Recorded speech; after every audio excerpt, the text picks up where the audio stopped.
Обвинителката Ленче Ристоска не е во игра за нов републички јавен обвинител.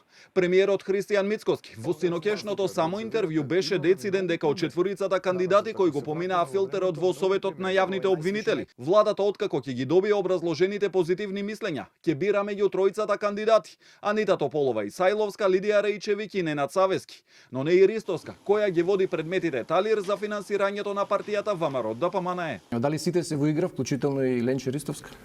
Апсолутно не се сите во игра и мојот став поврзано со тоа име е апсолутно дека тоа име не е во игра. Добро, значи барем тројца има во игра, ако можам да заклучам од ова. Па еве искатализиравме барем некаков одговор од четворица тројца.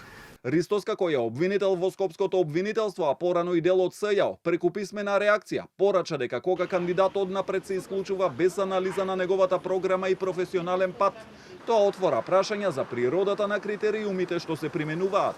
Уверена сум дека избор од вакво значење мора да биде заснован на квалитет, а не на подобност. Професионалците во системот мора да знаат дека нивниот труд и стручност се единствената валута што треба да одлучува. Во спротивно, ризикуваме да испратиме порака дека без разлика на компетентноста, подобноста е примарна, а тоа не е патот по кој треба да се движи едно демократско општество.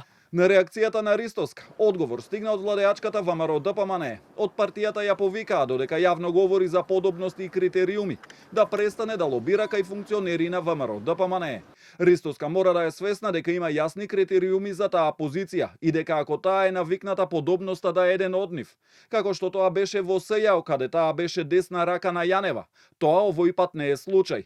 Ова се други времења и потребни се интегритет, професионалност, одговорност.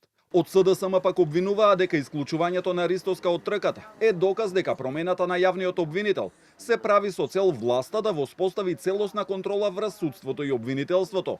Сега го гледаме сценариото за изборот на нов јавен обвинител по мерка на Мицкоски. Независен јавен обвинител не му одговара на Мицкоски затоа што не може да го контролира. Професионалец со интегритет не му се вклопува во концептот. Следува целосно погребување на правдата и правната држава, исто како во времето на Никола Груевски. Стои меѓу другото во партиското соопштение. Од Советот на јавните обвинители информираа дека веќе го испратиле дописот до владата со мислењата за кандидатите и сега е на владата да одлучи кој од нив ќе го предложи за избор до собранието.